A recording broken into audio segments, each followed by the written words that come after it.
السلام علیکم ورحمۃ اللہ وبرکاتہ۔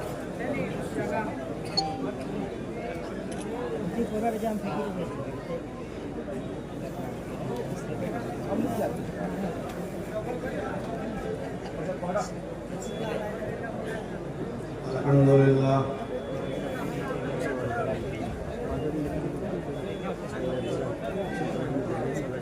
الحمدللہ نحمدہ ونستعینہ ونستغفرہ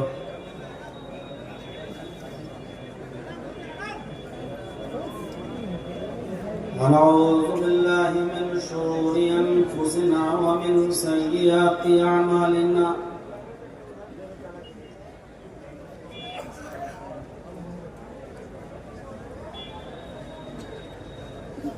من يهده الله فلا مضل له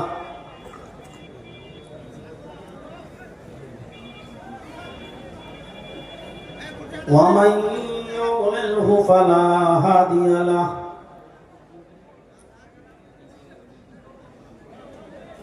وأشهد أن لا إله إلا الله وحده لا شريك له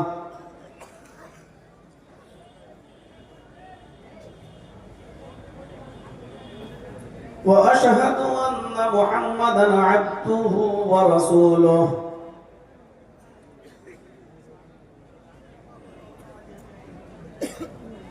أما بعد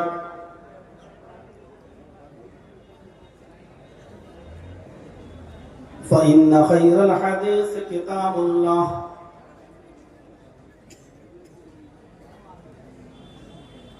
وخير الهدي هدي محمد صلى الله عليه وسلم وشر الأمور محدثاتها وكل محدثة بدعة وكل بدعة ضلالة وكل ضلالة في النار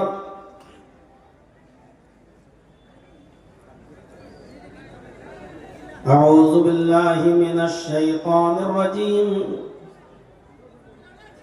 بسم الله الرحمن الرحيم اقرأ باسم ربك الذي خلق خلق الإنسان من علق اقرأ وربك الأكرم الذي علم بالقلم علم الإنسان ما لم يعلم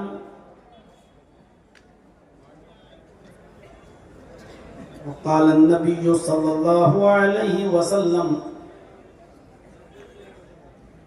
خيركم من تعلم القرآن وعلمه رب اشرح لي صدري ويسر لي أمري واحلل عقدة من لساني يفقهوا قولي۔ اسٹیج پر تشریف فرما معزز و معقر علماء کرام اور برہیٹ کے اس عالی شان جامعہ کے اراکین و ممبران، برہیٹ ڈسٹرکٹ صاحب گنج جھارکھنڈ اور اس کے اطراف و اکناف سے تشریف لائے ہوئے معزز سامعین حضرات، پردہ نشین اسلامی خواتین، ماں اور بہنوں، قوم و ملت کے لائق ور نوجوانوں، مستقبل کے ہونہار عزیز بچوں، برہیٹ کا یہ پروگرام جو سال میں ایک بار بہت ہی خوبصورت اور انتہائی تو اس کو احتشام کے ساتھ منایا ہوتا ہے، اور آپ لوگ سال میں ایک بار یہاں کثیر تعداد میں جمع ہوتے ہیں۔ یہ اپنی نوعیت کا ایک الگ قسم کا پروگرام ہوتا ہے جہاں لوگ پوری رات جاگتے ہیں اور سنتے ہیں اور اس جامعہ کا تعاون فرماتے ہیں، اور آپ ہی کے تعاون سے یہ جامعہ اپنی بلندیوں پر پہنچا ہے اور علاقے کا ایک منفرد ادارہ ہے۔ اللہ رب العالمین کمیٹی والوں کو حوصلہ دے، ہمت دے، اور اس جامعہ کو دن دونی اور رات چوگنی ترقی عطا فرمائے، اور حاسدوں کے حسد سے اس جامعہ کو محفوظ فرمائے۔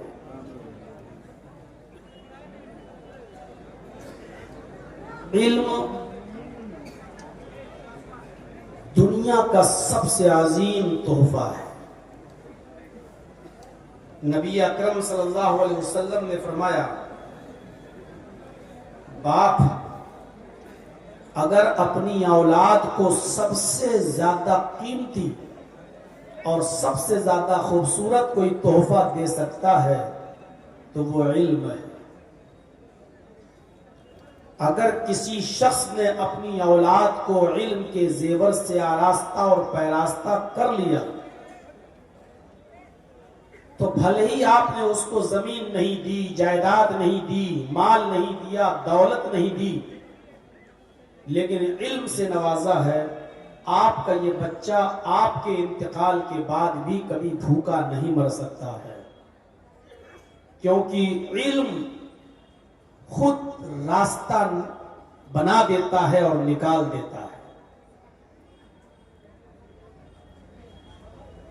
نبی اکرم جناب محمد رسول اللہ صلی اللہ علیہ وسلم پر جو سب سے پہلی آیتیں نازل ہوئیں وہ اسی علم کے تعلق سے ہوئی۔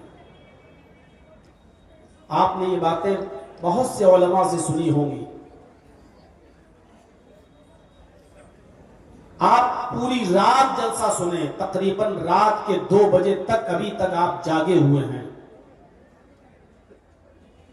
اور مجھے معلوم تھا جس وقت میں آیا اور مدرسے کے آفس میں بیٹھا، جب میں گیا یہاں سے اٹھ کر تو میں نے سیکریٹری صاحب سے کہا کہ میں امید رکھوں کہ انشاءاللہ 2 بجے تک میرا ٹائم آ جائے گا، تو ہنستے ہوئے کہنے لگے کہ شیخ آپ نے بالکل صحیح پہچانا، یہی وقت ہے آپ کا،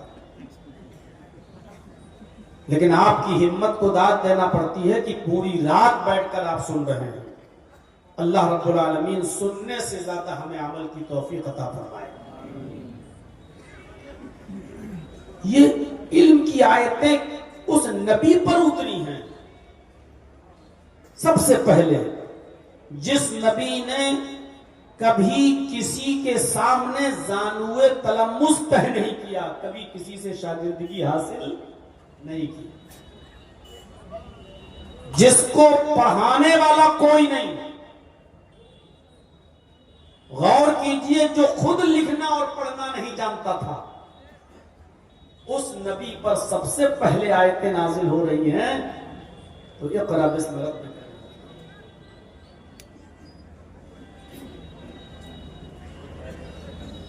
پیدا ہوئے تو باپ نہیں، آنکھیں جب آپ نے کھولی اس دنیا میں آنے کے بعد تو آپ کا کے باپ نہیں تھے، 2 مہینہ پہلے آپ کی پیدائش سے انتقال کر گئے۔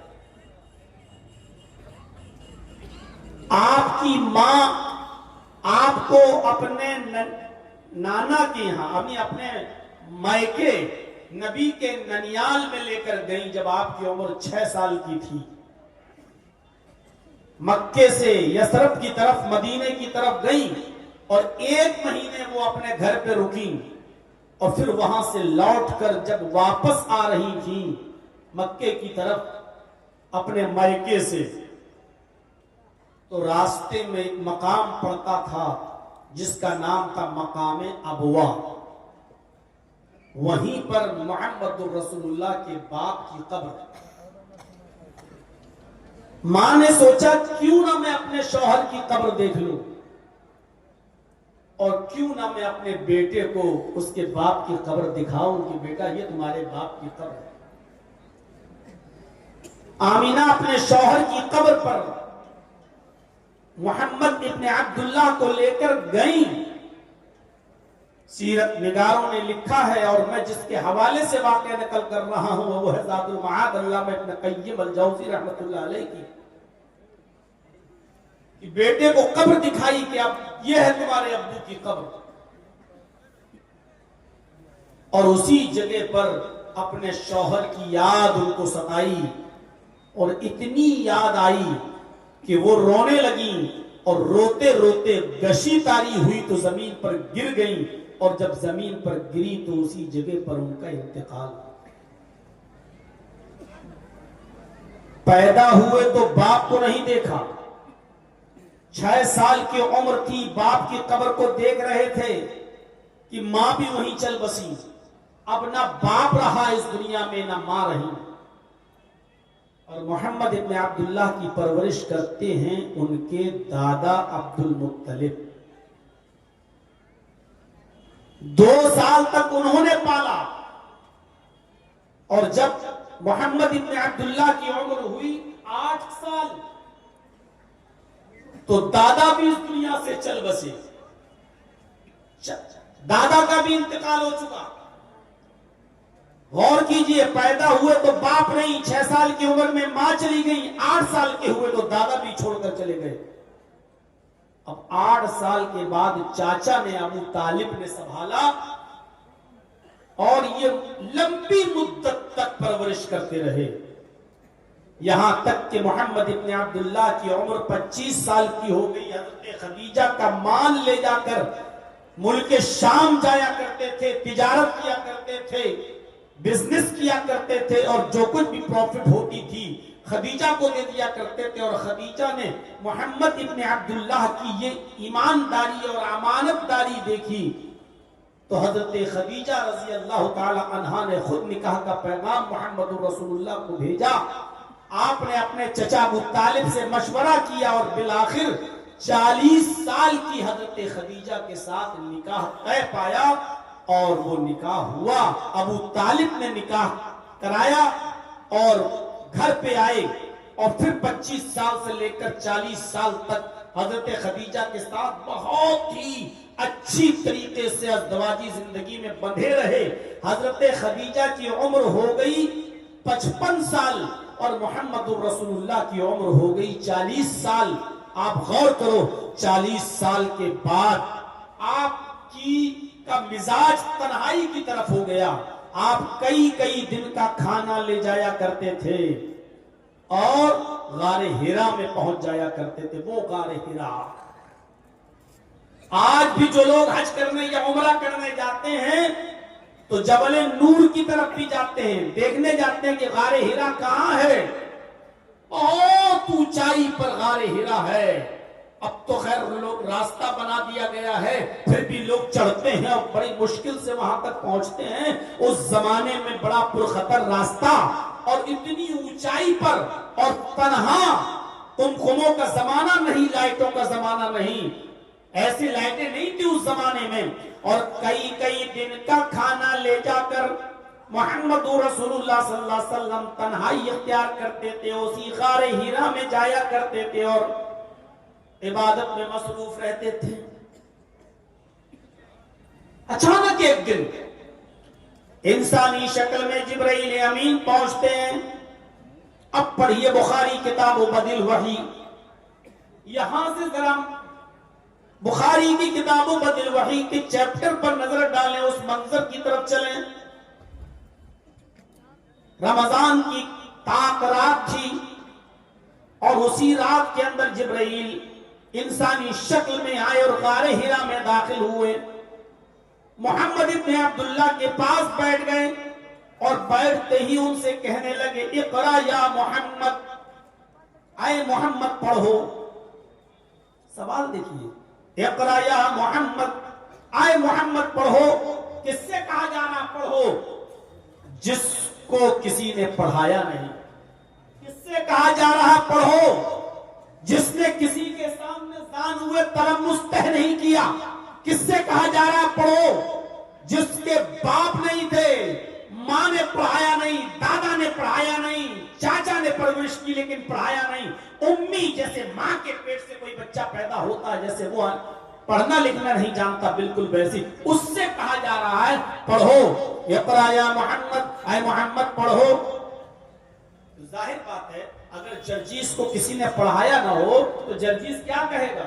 ارے بھائی ہم سے کہہ رہے پڑھو، میں کیا پڑھوں، میں تو پڑھنا نہیں جانتا، میں پڑھا لکھا نہیں جانتا۔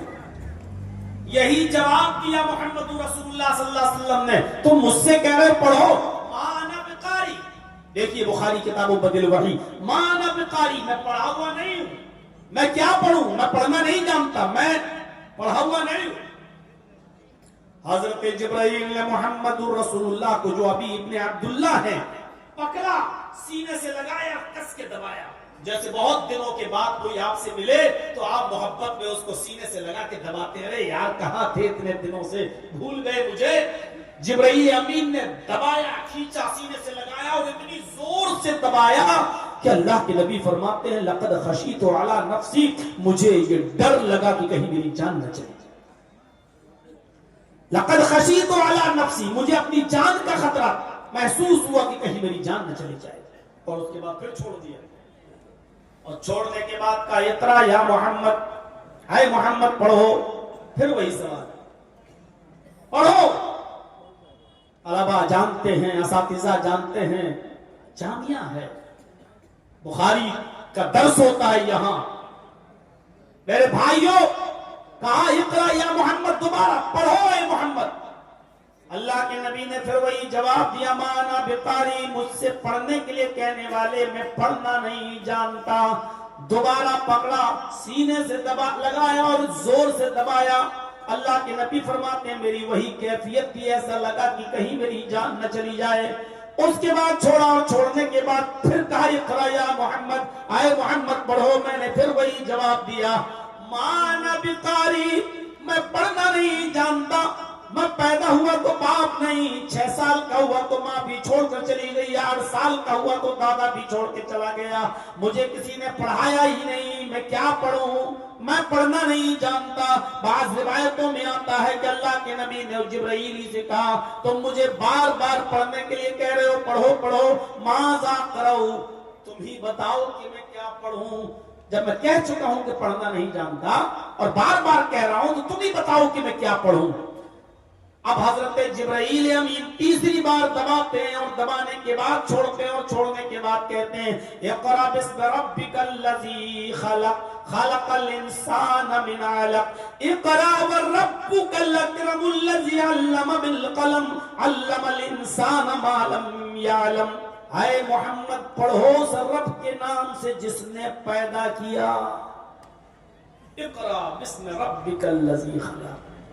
آگے والی آیتیں ابھی چھوڑ دو، پڑھو،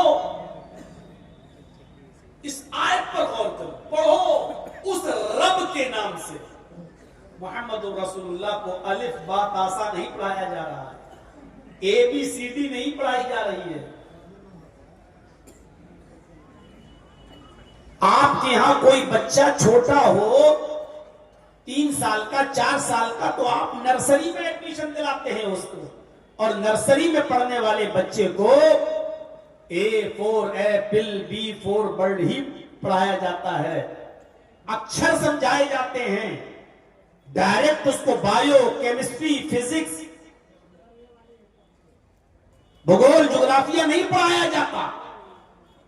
عرب کے لوگوں کا مزاج کیسا تھا، وہ لوگ کون سی بات سمجھ سکتے تھے اور کون سی بات ان کی عقل میں بیٹھ سکتی تھی، اس چیز کو ذہن میں رکھتے ہوئے میرے بھائیوں اس بات کی طرف اشارہ کیا گیا اور یہ فرمایا گیا اقرأ باسم ربک الذی خلق۔ عرب کے لوگوں کے دل اور ان کے قلوب اور ان کے اذہان اس بات کو ایکسپٹ کر سکتے تھے، اس لیے تعلیم یہ دی جا رہی ہے اقرأ باسم ربک الذی خلق، پڑھو اس رب کے نام سے جس نے پیدا کیا۔ جس نے پیدا کیا، وہ جانتے تھے کہ پیدا کرنے والا کوئی ہے۔ آج ہم تو دہریہ لوگ، کمیونسٹ لوگ کہتے ہیں کہ نہیں دنیا ایسی ہی چل رہی ہے، کسی نے پیدا نہیں کیا، اپنے آپ چل رہی ہے۔ اور ڈارون کا نظریہ تو یہ تھا کہ انسان پہلے بندر تھا اور بندر سے دھیرے دھیرے انسان بنا، اور وہ کہتے ہیں کہ انسان لوگ پیدا ہوتے رہے ہیں، ہوتے رہیں گے، مرتے رہیں گے، اور ایسے ہی دنیا چلتی رہے گی اور زمانہ ترقی کرتا رہے گا، اس کو کسی نے نہیں بنایا۔ یہ ادھرمی لوگ، پاپی لوگ اور ناستک لوگ یہ عقیدہ رکھتے ہیں۔ میرے بھائیوں، عرب کے کافروں کا بھی عقیدہ نہیں تھا، وہ جانتے تھے کہ پیدا کرنے والا کوئی ہے، اس لیے تعلیم اس کی دی جا رہی ہے کہ پڑھو اس رب کے نام سے جس نے پیدا کیا۔ اقرأ باسم ربک الذی خلق، پڑھو اس رب کے نام سے جس نے پیدا کیا، کیونکہ عرب کے لوگ جانتے تھے ایک چھوٹی سی سوئی اور ایک ماچس کی ڈبی، ماچس کا کھوکھلا بھی، میچ باکس کا کھوکھلا بھی، اوپر کی ڈبی بھی بغیر کسی بنانے والے کے وجود میں نہیں آ سکتی ہے۔ جب ایک چھوٹی سی ٹیبل، چھوٹی سی میز جب بغیر کسی بنانے والے کے وجود میں نہیں آ سکتی ہے، تو اتنی بڑی زمین، اتنا بڑا آسمان، یہ چاند، یہ سورج، یہ ستارے، یہ سیارے بغیر کسی بنانے والے کے وجود میں کیسے آ جائیں گے؟ تو جانتے ہیں، یہ تو آج سائنس نے ترقی کی ہے، آج پتا چلا ہے، ورنہ عرب کے کافر پہلے ہی سے یہ عقیدہ رکھتے تھے۔ اے محمد صلی اللہ علیہ وسلم، اگر آپ ان سے سوال کریں کہ زمین و آسمان کا خالق کون ہے تو یہ یہی جواب دیں گے، اللہ۔ ان سے پوچھو کہ آسمان سے بارش کون برساتا ہے تو یہ جواب دیں گے، اللہ۔ ان سے پوچھو کہ یخرج الحی من المیت ویخرج المیت من الحی، ان سے پوچھو زندہ سے مردہ اور مردہ سے زندہ چیز کو کون نکالتا ہے؟ انڈا مردہ چیز ہے، زندہ مرغی کا بچہ کون نکالتا ہے؟ مرغی زندہ چیز ہے اور اس سے انڈا بے جان چیز کون نکالتا ہے؟ یخرج الحی من المیت، مردہ سے زندہ اور زندہ سے مردہ کو کون نکالتا ہے؟ لَيَقُولُنَّ اللَّهُ، تو یہ یہی جواب دیں گے، اللہ۔ ان سے پوچھو کہ تمہاری پریشانیوں کو اور مصیبتوں کو کون دور کرتا ہے اور تمہاری دعاؤں کو کون سنتا ہے تو کہیں گے، اللہ۔ سننے والا تو وہی ہے، یہ الگ بات ہے کہ یہ سفارشی ہیں، یہ اللہ کے قریبی لوگ ہیں جو اللہ تک دعا لے کے جاتے ہیں، سنتا تو وہی ہے۔ سائنس نے تو آج ترقی کر کے بتایا ہے، آج ترقی کر کے بتایا ہے یہ پہلے آسمان کی اونچائی کتنی ہے، پھر ایک آسمان کے بعد دوسرا آسمان، اس کی اونچائی اور اس کی مسافت کتنی ہے، یہ تو آج کی سائنس نے بتایا ہے۔ یہ آسمان جو ہم اور آپ دیکھتے ہیں، یہ سورج جو ہم دیکھتے ہیں، جو ہماری زمین سے 9 کروڑ 30 لاکھ میل کی بلندی پر ہے، اتنا بڑا ہے کہ جس دنیا میں ہم اور آپ رہتے ہیں، دنیا میں ہم برہیٹ کی بات نہیں کر رہے ہیں، ہم جھارکھنڈ کی بات نہیں کر رہے ہیں، ہم اسٹیٹ لیول کی بات، جس دنیا میں ہم انڈیا کی بھی بات نہیں کر رہے ہیں، جس دنیا میں ہم اور آپ رہتے ہیں، اس دنیا کو سمیٹ کر، اس دنیا کو اکٹھا کر کے اس دنیا کو سورج میں پھینک دیا جائے تو ایسا نظر آئے گا، یہ دنیا ایسی دکھائی دے گی جیسے بہت بڑے میدان میں ایک فٹ بال پڑی ہوئی ہے، ایک بہت بڑی فیلڈ میں ایک فٹ بال پڑی ہوئی ہے۔ فٹ بال کا گراؤنڈ آپ نے دیکھا ہوگا، فٹ بال کے کھلاڑیوں کو آپ نے دیکھا ہوگا، کتنا بڑا گراؤنڈ اسٹیڈیم ہوتا ہے، اس گراؤنڈ کو سمجھ لو، اس گراؤنڈ میں فٹ بال پڑی ہوئی ہے۔ یہ سورج، یہ اتنا بڑا ہے اس دنیا سے۔ اب آپ اندازہ لگاؤ کہ یہ دنیا ایک فٹ بال ایک گیند کی طرح دکھائی دے تو سورج کتنا بڑا ہے، پھر سورج کے اوپر سیارے، پھر سیاروں کے اوپر کہکشائیں۔ ایک کہکشاں ایسی ہے کہ جس کی روشنی کو زمین پر آنے میں 3 ارب سال لگتے ہیں، جس روشنی کو زمین پر آنے میں 3 ارب سال لگتے ہیں، جبکہ روشنی ایک سیکنڈ میں 3 لاکھ میل کی رفتار سے چلتی ہے۔ غور کرو، دماغ خود کی نسیں پھٹ نہ پھٹ جائیں، کہیں برین ہیمریج نہ ہو جائے۔ روشنی کتنے رفتار سے چلتی ہے؟ آنکھ بند کرو کھولو، بس 1 سیکنڈ، اتنی دیر میں 3 لاکھ میل کی رفتار طے کر لیتی ہے۔ سوچ رہے ہیں آپ؟ آنکھ کھولو، آنکھ بند کرو کھولو، 1 سیکنڈ ہو گیا، 1 سیکنڈ میں 3 لاکھ میل کی رفتار سے روشنی چل رہی ہے۔ اب سوچو سوچو 60 سیکنڈ میں 1 منٹ میں کتنی طے کرتی ہوگی، پھر 1 گھنٹے میں کتنی طے کرتی ہوگی، پھر 24 گھنٹے میں کتنی طے کرتی ہوگی، پھر 1 ہفتے میں کتنا طے کرتی ہوگی، پھر 1 مہینے میں کتنا طے کرتی ہوگی، پھر 1 سال میں کتنا طے کرتی ہوگی، پھر 1000 سال میں کتنا طے کرتی ہوگی، پھر 100,000 سال 1,00,000 سال میں اس کو کتنا سال لگتا ہے؟ اس روشنی کو زمین پر آنے میں 3 ارب سال لگتا ہے۔ اس کے اوپر ایک اور کہکشاں ہے، اس کی روشنی کو زمین پر آنے میں 10 ارب سال لگتا ہے، اور اس کے اوپر بھی ایک کہکشاں ہے۔ اس کہکشاں کے بارے میں سائنٹسٹ کہتے ہیں کہ اس کی روشنی کو چلے ہوئے 20 ارب سال ہو چکے ہیں۔ اس روشنی کو چلے ہوئے 20 ارب سال ہو چکے ہیں، لیکن ابھی تک وہ روشنی زمین پر نہیں پہنچی ہے۔ ابھی کتنے سال اور لگیں گے پتہ نہیں، لیکن جو کہکشاں سب سے اوپر ہے اس کی روشنی کو چلے ہوئے 20 ارب سال کا زمانہ گزر چکا ہے، لیکن ابھی تک وہ روشنی زمین پر نہیں آئی ہے۔ ابھی پہلا آسمان نہیں آیا ہے، اس کے بعد پہلا آسمان، پھر ایک آسمان سے دوسرے آسمان کی دوری 500 سال کے برابر، پھر دوسرے سے تیسرے آسمان کی دوری 500 سال کے برابر، پھر تیسرے سے چوتھے آسمان کی دوری 500 سال کے برابر، اور چوتھے آسمان سے 5ویں آسمان کی دوری 500 سال کے برابر، پھر 5ویں آسمان سے چھٹے آسمان کی دوری 500 سال کے برابر، پھر چھٹے آسمان سے 7ویں آسمان کی دوری 500 سال کے برابر، اور چھٹے آسمان سے 7ویں آسمان کی دوری پھر 500 سال کے برابر، اور 7ویں آسمان کے اوپر ایک سمندر، اللہ کا عرش پہلے سمندر پہ تھا، یہ تو حدیثوں میں آپ نے پڑھا ہوگا میرے بھائیوں۔ 7ویں آسمان کے اوپر سمندر، پھر سمندر کے اور اوپر جائیے تو پھر عرش الہی، اس عرش کے اوپر اللہ، اور اس عرش کے اوپر اللہ کیا کہتا ہے کہ جب خولہ بنت ثعلبہ اور اوس بن صامت جب آپس میں زہار کر لیے، اور اوس بن صامت نے اپنی بیوی خولہ بنت ثعلبہ سے کہا انت علی کظہر امی، تو مجھ پر میری ماں کی طرح حرام ہو چکی ہے، اور خولہ بنت ثعلبہ جب اللہ کے نبی کے پاس آئی اور کہنے لگی اے اللہ کے رسول، میرے شوہر نے مجھے اپنے اوپر ماں کی طرح حرام کر لیا ہے، ہمارے اور ہمارے شوہر کے درمیان کوئی راستہ نکالیے۔ حضرت عائشہ فرماتی ہیں کہ وہ دونوں گفتگو کر رہے تھے، خولہ بنت ثعلبہ اور محمد رسول اللہ، یہ دونوں گفتگو کر رہے تھے، اور میں اسی حجرے میں دوسرے کونے میں بیٹھی ہوئی تھی۔ لم اسمع کلامہما، اللہ کے نبی کی اور محمد رسول اللہ کی اور خولہ بنت ثعلبہ کی گفتگو ہم کو سنائی نہیں دے رہی تھی، میں نہیں سن پا رہی تھی۔ اسی کمرے میں موجود ہیں، اللہ کے نبی خولہ بنت ثعلبہ سے کیا باتیں کر رہے ہیں، اور خولہ بنت ثعلبہ اللہ کے نبی سے کیا کہہ رہی ہیں۔ اللہ کے نبی اور خولہ دونوں گفتگو کر رہے تھے، میں اسی حجرے میں موجود تھی۔ لم اسمع کلامہما، مجھے ان دونوں کی باتیں سنائی نہیں دے رہی تھی، لیکن اتنی بلندی پر ہونے کے بعد بھی اللہ کیا کہہ رہا ہے، واللہ یسمع تحاورکما، اللہ تم دونوں کی گفتگو کو سن رہا تھا، اللہ تم دونوں کی گفتگو کو سن رہا تھا۔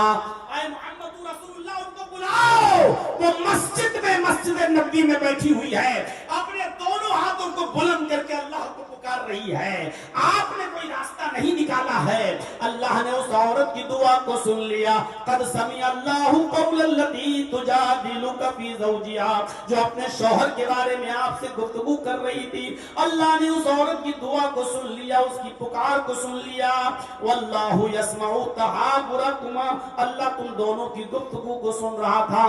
غور کیجئے، سب سے پہلے اس رب کی شناخت کرائی جا رہی ہے۔ یہ طلبہ غور کریں کہ سب سے پہلے یہی آیت کیوں نازل ہوئی، اقرأ باسم ربک الذی خلق، اس رب کی پہچان پہلے بتائی جا رہی ہے کہ اس رب کو پہچانو جس نے ساری کائنات کو پیدا کیا ہے، جس کے قوت سے سماعت کا عالم یہ ہے کہ حضرت عائشہ بغل میں بیٹھی ہیں اور نبی کی گفتگو نہیں سن پا رہی ہیں۔ اللہ اتنی بلندی پر اتنی بلندی سے ان دونوں کی گفتگو کو سن رہا تھا. وہ کالی رات میں، کالے جنگل میں، کالے پہاڑ پر بھی اگر کوئی کالی چیونٹی چلتی ہے تو وہ صرف چلتی ہے نہیں، وہ پیر جب پہاڑ کے اوپر رکھتی ہے اور پھرینتی ہے تو اس کے پیر کے پہاڑ پر رکھنے کی جو آہٹ اور آواز ہوتی ہے، ہمارا رب اس کو بھی سن.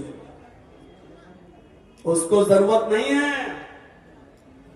چرجیز کو ضرورت پڑتی ہے دور تک آواز پہنچانے کے لیے مائک کی، اور اپنی آواز پہنچانے کے لیے انٹرنیٹ کی. اللہ کو ضرورت نہیں ہے، وہ محتاج نہیں ہے، وہ کسی بھی وسیلے کا محتاج نہیں ہے، وہ ڈائریکٹ سنتا ہے اور خود سنتا ہے. حضرت عائشہ نبی کی بیوی وہ کہہ رہی ہے لم اسمع کلامہما، وہ دونوں کیا باتیں کر رہے تھے، ہم کو سنائی نہیں دے رہا تھا. اور اللہ کہہ رہا ہے واللہ یسمع تحاورکما، اللہ تم دونوں کی گفتگو کو سنتا ہے. اقرأ باسم ربک الذی خلق، پڑھو اس رب کے نام سے جس نے پیدا کیا. سب سے پہلے تعلیم کی وہی ہوئی، پہچانو اسے. ہر آدمی جب رب پر غور کرے گا تو ایک دم سمجھ میں آ جائے گا کہ زمین اور آسمان کا خالق، چاند و سورج کا خالق، سیاروں کے کشاؤں کا خالق وہی ہے، اور جو کچھ بھی ہمیں مانگنا ہے اسی سے مانگنا ہے. تو سب سے پہلے تعلیم یہ دی جا رہی ہے. اب آئیے، اب تعلیم تو بہت ہے اور میں آپ کو بالکل منع نہیں کرتا ہوں، کرنا بھی نہیں چاہیے. آپ کو دین کے ساتھ ساتھ دنیاوی تعلیم کی بھی ضرورت ہے اور دونوں کو لے کر چلنا ہے. جیسے قرآن میں یہ دعا بتائی گئی ربنا آتنا فی الدنیا حسنۃ وفی الآخرۃ حسنۃ وقنا عذاب النار، اس میں دنیا بھی مانگنے کا حکم ہے اور آخرت بھی مانگنے کا حکم ہے. اسی طریقے سے آپ جب دنیا میں آئے تو دنیا کی تعلیم بھی آپ کو حاصل کرنا ہے اور اخروی تعلیم بھی حاصل کرنا ہے، دینی تعلیم بھی حاصل کرنا ہے. بغیر دنیا کے آپ ادھورے ہیں. بہت سے مولوی لوگ آئیں گے اور تقریر کریں گے دنیا ایسی دنیا ویسی. ارے بغیر دنیا کی کوئی رہ بھی نہیں سکتا. دنیا کے لیے زندگی گزارنے کے لیے دنیا کی چیزوں سے فائدہ اٹھانا ضروری ہے. دنیا کی حیثیت پانی کی طرح ہے اور انسان کشتی کی طرح ہے. پانی، سمندر، ندی، اور انسان کی حیثیت کشتی. اب دیکھیے، انسان کشتی ہے اور دنیا پانی ہے. کشتی بغیر پانی کے نہیں چل سکتی ہے. اگر ناؤ کو پانی کے باہر لا کر کھڑا کر دو تو وہ چلے گی؟ نہیں چلے گی. اس کا مطلب یہ ہوا کہ کشتی کو پانی کی ضرورت ہے، پانی ہوگا تبھی وہ چلے گی. اس کا مطلب یہ ہے کہ انسان کشتی ہے اور دنیا پانی. تو انسان کو دنیا کی ضرورت ہر حال میں ہے، جیسے کشتی کو اور ناؤ کو پانی کی ضرورت ہر حال میں ہے. لیکن ایک بات یاد رکھیے گا، ناؤ جب تک پانی کے اوپر ہے چلے گی. آپ اس کو کھیر رہے ہیں چلے گی. لیکن ندی کا پانی، تالاب کا پانی یا سمندر کا پانی یا جمنا کا پانی اگر کشتی کے اوپر بھر دو گے، سوراخ کر دو گے اور کشتی کے اوپر اگر لا دو گے تو کشتی بھی ڈوبے گی. کشتی بھی ڈوبے گی اور کشتی میں جتنے لوگ بیٹھے ہوئے ہیں وہ بھی ڈوب جائیں گے اور ہلاک و برباد ہو جائیں گے. جب کشتی تب تک چلے گی جب تک وہ پانی کے اوپر ہے اور دائیں بائیں ہے، چلے گی. لیکن اگر سمندر کے پانی کو کشتی کے اوپر آپ نے لانے کی کوشش کی تو کشتی بھی ڈوبے گی اور آپ بھی ڈوبیں گے.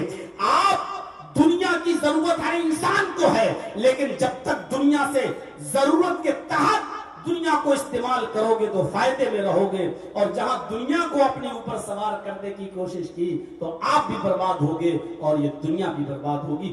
دنیا تو چھوٹتی جا رہی ہے. یہ 2 دن ایک پچھلی سال آپ کے سامنے آیا تھا، اس سال پھر آپ کے روبرو ہوں. 1 سال دنیا مجھ سے چھوٹ چکی ہے. کہاں گئی دوستی؟ یہ دنیا کہہ رہی ہے کہ تم نے 1 سال مجھے کھو دیا ہے، تم مجھ سے دور ہو چکے ہو، اور آخرت کہہ رہی ہے تم 1 سال میرے قریب ہو چکے ہو، 1 سال میرے قریب ہو چکے ہو۔ ارتحالت دنیا مدبرتن، یہ دنیا پیٹ دکھا کر بھاگ رہی ہے، والآخرت مقبلتن، اور آخرت سامنے سے آ رہی ہے، تمہارے سامنے آ رہی ہے۔ وَلِكُلِّ وَاحِدَةٍ مِّنْهُمَا بَنُونَ، دنیا کے بھی اولادیں ہیں اور آخرت کی بھی اولادیں ہیں، دنیا کے بھی بچے ہیں اور آخرت کے بھی بچے ہیں۔ کونوا من ابناء الاخرہ ولا تکونوا من ابناء الدنیا، آخرت کی اولاد بنو، دنیا کی اولاد مت بنو، اس لیے کہ دنیا تمہیں چھوڑ دے گی لیکن آخرت تمہیں نہیں چھوڑے گی، دنیا تمہیں ترک کر دے گی لیکن آخرت تمہیں ترک نہیں کرے گی۔ میرے بھائیو، اس دنیا میں ہمیں دنیاوی تعلیم بھی حاصل کرنا ہے اور اخروی تعلیم بھی حاصل کرنا ہے۔ اب تو آپ کیا کریں گے تعلیم حاصل؟ اب تو میرا اشارہ ہے آپ اپنی اولاد کو دین بھی سکھائیے اور دنیا بھی سکھائیے۔ جیسے دنیا میں ہم آئے ہیں تو دنیا بھی کما رہے ہیں اور آخرت بھی، دونوں چیزیں ضروری ہیں۔ اور اللہ نے خود بتایا ربنا آتنا فی الدنیا، یہ دعا مانگا کرو کہ اللہ اے ہمارے رب دنیا میں جو اچھائیاں ہیں وہ ہمیں عطا فرما، وفی الآخرۃ حسنہ، اور آخرت میں جو بھلائیاں ہیں وہ تو ہمیں عطا فرما۔ دنیا کی بھی اچھائیاں طلب کرو اور آخرت کی بھی، اسی طریقے سے دنیا کی بھی تعلیم حاصل کرو اور آخرت کی تعلیم بھی حاصل کرو۔ لیکن یاد رکھنا دینی تعلیم فرض ہے اور دنیاوی تعلیم فرض کفایہ ہے۔ دنیاوی تعلیم، دینی تعلیم فرض عین ہے، جیسے نماز فرض ہے، روزہ فرض ہے، اسی طریقے سے دینی تعلیم بھی فرض ہے۔ اور اس کی دلیل کیا ہے؟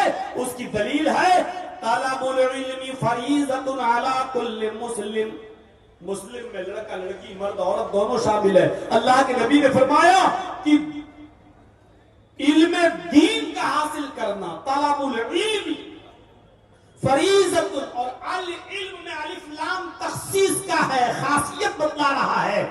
علم دین، خاص علم دین کا حاصل کرنا یہ فرض ہے ہر مسلمان پر، چاہے وہ مرد ہو یا عورت ہو۔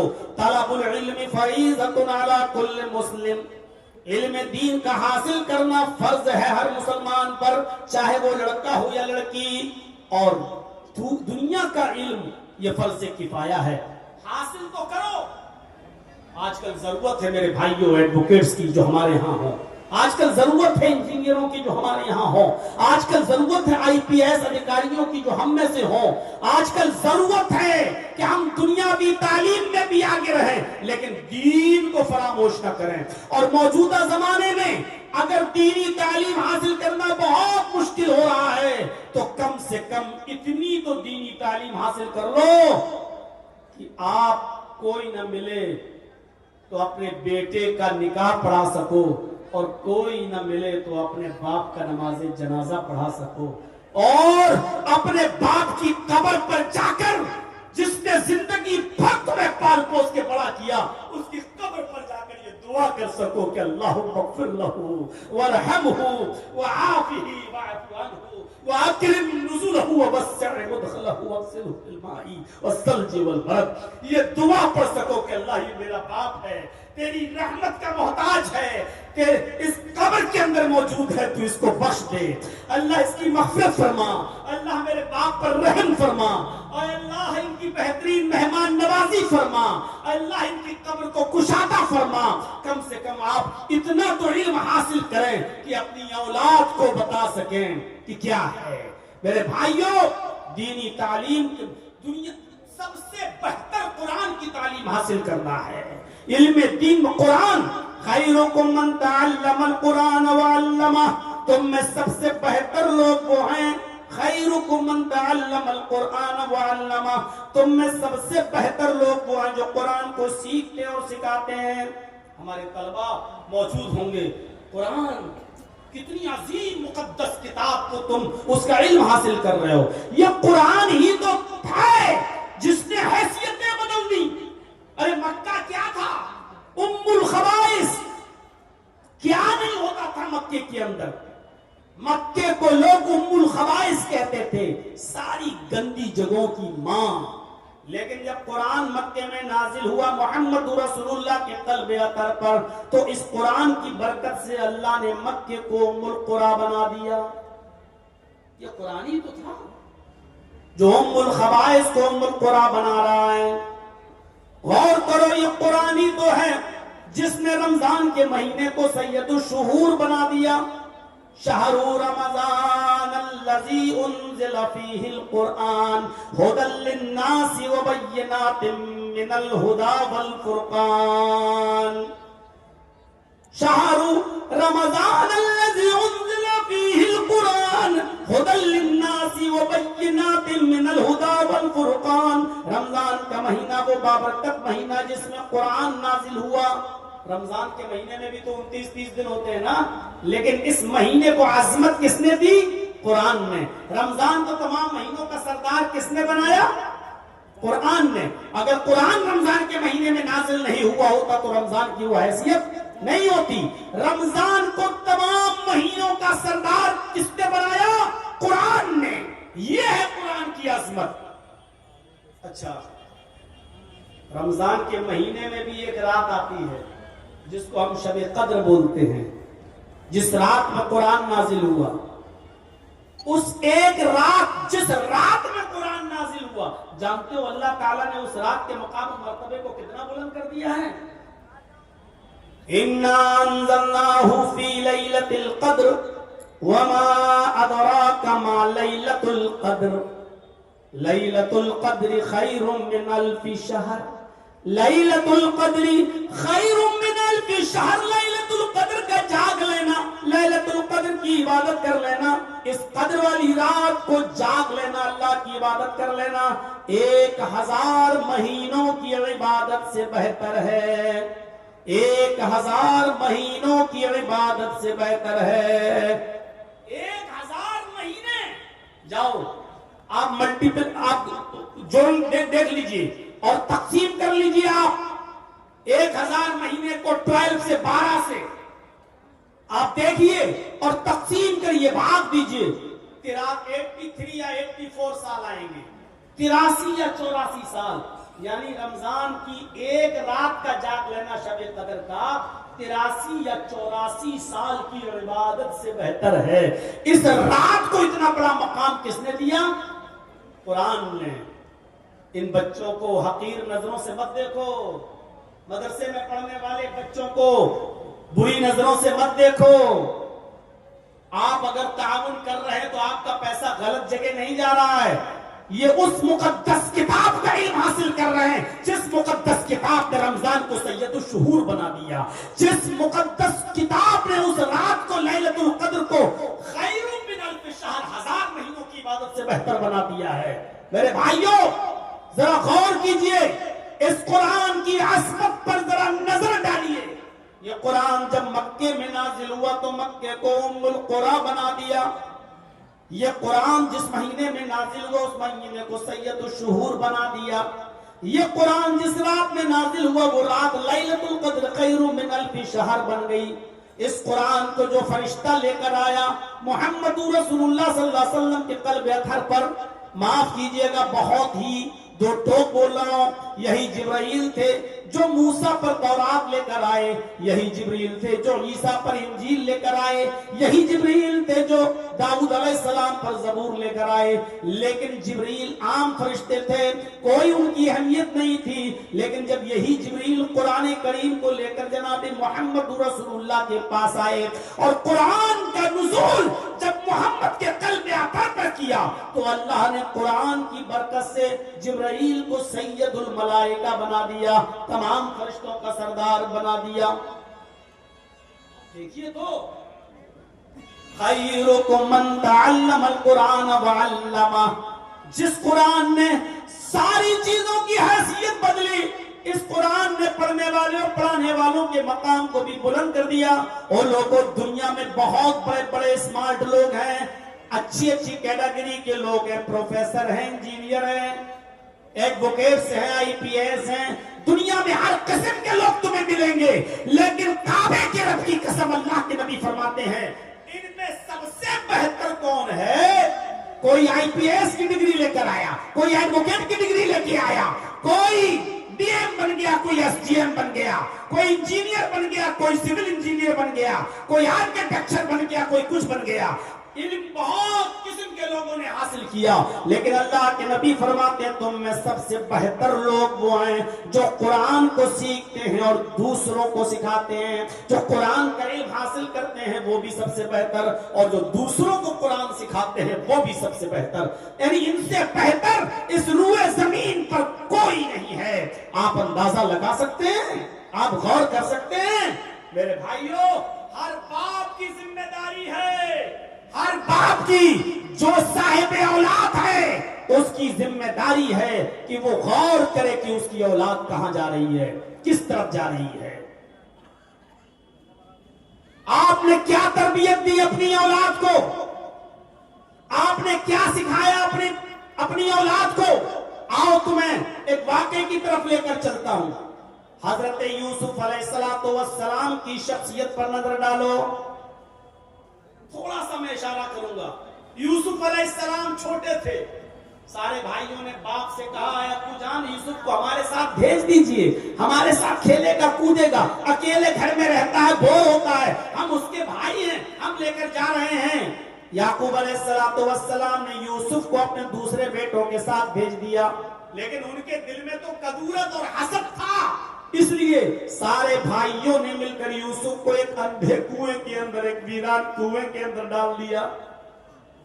اب دیکھیے گا, کنویں کے اندر ڈال دیا, پھینک کے چلے آئے, اور گھر پہ آنے کے بعد انہوں نے اپنے باپ سے کیا کہا, یا ابانا, قرآن دیکھیے, یا ابانا انا ذهبنا نستبق وترکنا یوسف عند متاعنا فاکلہ الذئب. آئے ابو جان ہم یوسف کو لے کر جنگل میں گئے, ہم نے اپنے سامان کے پاس یوسف کو بٹھا دیا, ہم نے اپنے سامان کے پاس یوسف کو بٹھا دیا, ہم کھیل کود میں لگ گئے, دوڑ بھاگ میں لگ گئے. فَأَكَلَهُ الذِّئْبُ, ایک بھیڑیا آیا اور وہ یوسف کو کھا گیا. حالانکہ یوسف کو انہوں نے کنویں میں پھینکا تھا, لیکن باپ سے کیا کہہ رہے ہیں, ہم نے یوسف کو اپنے سامان کے پاس بٹھا دیا تھا نگرانی کے لیے, اور ہم کھیل کود میں لگ گئے اور یوسف کو بھیڑیا کھا گیا. وَمَا أَنْتَ بِمُؤْمِنٍ لَنَا, بات کی سٹائل دیکھیے. جھوٹے لوگ اپنی بات کو اسی طریقے سے کیسے پیش کرتے ہیں, کس انداز سے. اللہ کی قسم, ایک مہینے میں ہم تمہارا پیسہ لوٹا دیں گے, بیٹی کی شادی ہے اور 4 سال تک مانگتے پھر رہے ہو. اب آپ اپنا پیسہ ایسے مانگ رہے ہو جیسے بھیک مانگ رہے ہو. وَمَا أَنْتَ بِمُؤْمِنٍ لَنَا, اور آپ ہماری بات کیوں ماننے لگے, آپ ہمیں سچا نہیں جانیں گے, آپ ہماری بات کیوں مانیں گے. وَلَوْ كُنَّا صَادِقِينَ, اگرچہ ہم سچ ہی کیوں نہ بول رہے ہوں. بات آئی گئی, ختم ہو گئی. ادھر یوسف علیہ السلام کنویں میں ہیں, ادھر ایک قافلہ آیا, اس کو پانی کی ضرورت تھی. ایک آدمی نے اپنا ڈول, اپنا برتن پانی کنویں میں ڈالا پانی حاصل کرنے کے لیے, اور جب نکالنا چاہا کہ پانی آ گیا, کیا دیکھتا ہے بہت بھاری ہو گئی رسی, کھنچ نہیں رہی. جب جھانک کر دیکھا تو اس ڈول کے اندر یوسف بیٹھے ہوئے ہیں, ایک لڑکا بیٹھا ہوا ہے. اس نے جھانک کر دیکھا, قافلے والوں سے کہا یا بشرا ھذا غلام, اے لوگوں خوشخبری ہو, ہم پانی لینے کے لیے اس کنویں کے پاس آئے, لیکن یہ کنواں تو ویران ہے, اندھا ہے, اس کنویں میں پانی نہیں ہے, لیکن خوشخبری ہو, ایک بچہ ہمیں مل گیا ہے. اس بچے کو نکالا گیا, یوسف کو نکالا گیا. خوش ہیں سب, چلو جلدی کرو, اس بچے کو مصر کے بازار میں بیچ دیتے ہیں, ہمارے ہاتھ آ گیا ہے, ہم اس کو بیچ دیتے ہیں. چوری کا مال لوگ جتنی جلدی ہو نکالنا چاہتے ہیں, کوئی اس کا اصلی مالک نہ آ جائے. اس لیے کلیا چک کے علاقے میں چلے جاؤ, 20,000 روپے کا موبائل 2,000 روپے میں آپ کو مل جائے گا. آپ کے علاقے میں بھی ہوتا ہوگا, چوری کا مال لوگ بہت سستے میں دے کر چلے جاتے ہیں. ان کو یہ بچہ ملا, انہوں نے سوچا جلدی سے تقسیم, جلدی سے بیچ دو اس کو. مصر کے بازار میں گئے, یوسف جیسا خوبصورت بچہ, یوسف جیسا خوبصورت اور حسین و جمیل لڑکا کتنے میں بکا, آپ تعجب کریں گے قیمت، اتنا خوبصورت بچہ، لیکن وَشَرَوْهُ بِثَمَنٍ بَخْسٍ دَرَاهِمَ مَعْدُودَةٍ، چند کھوٹے سکوں میں انہوں نے بیچ دیا، جو مل رہا مل جائے جلدی سے بیچ کر بھاگو۔ قرآن نے قیمت بتائی، قرآن نے یوسف کی قیمت بتائی، کتنے میں بیچا یوسف علیہ السلام کو؟ وَشَرَوْهُ بِثَمَنٍ بَخْسٍ دَرَاهِمَ مَعْدُودَةٍ، چند گھسے پٹے چند کھوٹے سکوں میں بیچ دیا، یعنی معمولی رقم میں بیچ دیا، لو، اور جو مل گیا لے کے چلے گئے۔ یوسف علیہ السلام کو کس نے خریدا؟ بادشاہ مصر نے، چاہتا تو لمبی رقم دے سکتا تھا لیکن نہیں، چند سکوں میں خرید لیا اور یوسف کو اپنے گھر لایا، اور جب لایا تو اپنی بیوی سے کہا کھلاؤ پلاؤ پال پوس کے بڑا کرو، ہمارے پاس کوئی اولاد نہیں ہے، یہ یوسف یہ آگے چل کر یہ بچہ ہمارا بیٹا ہم اس کو بیٹا بھی بنا سکتے ہیں، یہ ہمیں کوئی فائدہ ضرور پہنچائے گا۔ ادھر بادشاہ مصر کی بیوی اس بچے کی دیکھ ریکھ کرنے لگی، کھلانے پلانے لگی، پال پوس کر بڑا کرنے لگی، اور جب پال پوس کر بڑا کر دیا اور یوسف جوان ہو گئے، بالغ ہو گئے، تو یہ بادشاہ مصر کی بیوی کا دل ہی یوسف کے اوپر آ گیا۔ اب منظر دیکھیے، یوسف علیہ السلام پر دل آ گیا، بہلانے لگی، پھسلانے لگی، اپنے قریب لانے کی کوشش کرنے لگی، لیکن یوسف علیہ السلام بچے رہے۔ اب یہ چرچا عورتوں میں عام ہو گیا، پورے مصر کی عورتوں میں یہ چرچا ہو گیا، اور عورتیں کہنے لگی واہ یوسف کو دیکھو، بادشاہ کی بیوی کو دیکھو، عزیز مصر کی بیوی اپنے غلام کو دل دے بیٹھی، اس کے ساتھ غلط کام کرنا چاہتی ہے۔ عورتوں میں چرچا ہو گیا۔ عورتوں میں چرچا بہت خطرناک ہوتا ہے اور بہت جلدی ہوتا ہے۔ اگر آپ کو کسی چیز کو بہت جلدی فیمس کرانا ہو اور کسی چیز کو بہت جلدی پرچار کرانا ہو تو ایک دو عورتوں کو بتا دیجیے، شام تک پورے محلے کو خبر ہو جائے گی۔ ایک آدمی تھا بیچارہ، شوہر، وہ ایک تربوز کاٹ کے لایا، تربوز، اور اس نے دوپٹے میں لپیٹ لیا، دوپٹہ جانتے ہیں نا عورتیں جو اڑتی ہیں، اس دوپٹے میں لپیٹ لیا، تربوز لال تھا تو دوپٹہ لال ہو گیا اوپر سے۔ اب وہ جب گھر میں گھسا تو بیوی نے کہا اے کیا ہے اس میں؟ اس نے کہا چپ رہو میں بتاتا ہوں، چپ چپ چپ۔ وہ گیا اور اندر جا کر ایک الماری میں اس کو رکھ دیا۔ بیوی کہتی کیا لے کے آئے ہو تم؟ اس نے اپنی بیوی سے کہا سنو ایک آدمی سے دشمنی ہو گئی میری، میں نے اس کی گردن کاٹی ہے، اس میں ایک آدمی کا مرڈر کر کے آیا ہوں، اس کی گردن ہے، ابھی دل میں پھینکنے جاؤں گا تو پکڑا جاؤں گا، رات ہونے تو میں اس کو ندی میں پھینک کے آؤں گا، ابھی شور مت کرو، بس جاؤ تم کام میں لگ جاؤ۔ مار دیا ہم نے، ایک آدمی کا قتل کر دیا۔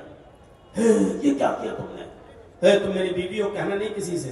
نہیں، ظہر کے بعد لایا تھا تربوز، لپیٹا تھا، لال ہوا تھا دوپٹہ، الماری میں رکھا تھا، لیکن مغرب کی اذان ہوتے ہوتے پولیس گھر پہنچ گئی، چھاپا مارا، بھیڑ لگ گئی لوگوں کی۔ یہ آدمی کہہ رہا کیا کر رہے ہو بھائی؟ کہا نہیں مجھے خبر ملی ہے تم نے کسی کا مرڈر کیا ہے۔ ارے صاحب میں مرڈر کروں گا؟ آج تک میں مرغی تو کاٹ نہیں پاتا ہوں، آدمی کو کاٹوں گا؟ کیا بات کر رہے ہو؟ تو آدمی مسکراتے ہوئے کہتا ہے کہ آپ کو جو خبر لگی ہے صاحب وہ صحیح لگی ہے، لیکن میں آپ کو اس کی حقیقت بتاتا ہوں، آؤ میرے ساتھ۔ اور کیا؟ الماری کھولی، تربوز نکالا، دوپٹہ ہٹایا، صاحب یہ تربوز تھا، اب آپ دیکھ لیجیے میرا پورا گھر، کہیں گردن نہیں ملے گی۔ کہا پھر یہ کیوں کیا؟ کہا میں تربوز کاٹ کے لایا تھا اور میں نے اس کو دوپٹے سے ڈھک دیا تھا، دوپٹہ تربوز کے کلر سے لال ہو گیا، بیوی کو میں نے یہ کہا کہ کسی کو مار کے آیا ہوں اور رات میں پھینکنے جاؤں گا اس کی گردن کو۔ میں یہ دیکھنا چاہتا تھا کہ عورتوں کا پیٹ کتنا مضبوط ہوتا ہے، میں یہ دیکھنا چاہتا تھا کہ کوئی راز کی بات اپنی بیوی کو بتانا چاہیے کہ نہیں بتانا چاہیے، بس میں یہ اندازہ لگانا چاہتا تھا، اور میں بخوبی واقف ہو گیا ہوں کہ اب کتنا اپنی بیوی سے کوئی بات شیئر کروں گا اور کتنا نہیں کروں گا، بس یہی بس ایک چیز تھی میرے اندر۔ پولیس والوں نے کہا چھوڑ تو دیا دو چار تھپڑا مار کے، کمینہ پریشان کر رہا، لیکن واقعی تم نے صحیح کیا ہے، واقعی عورتوں سے کوئی بات شیئر نہیں کرنا چاہیے۔ بتائیے اس کتنی خاموشی کے ساتھ اس نے رکھا اور شام تک پولیس آ گئی۔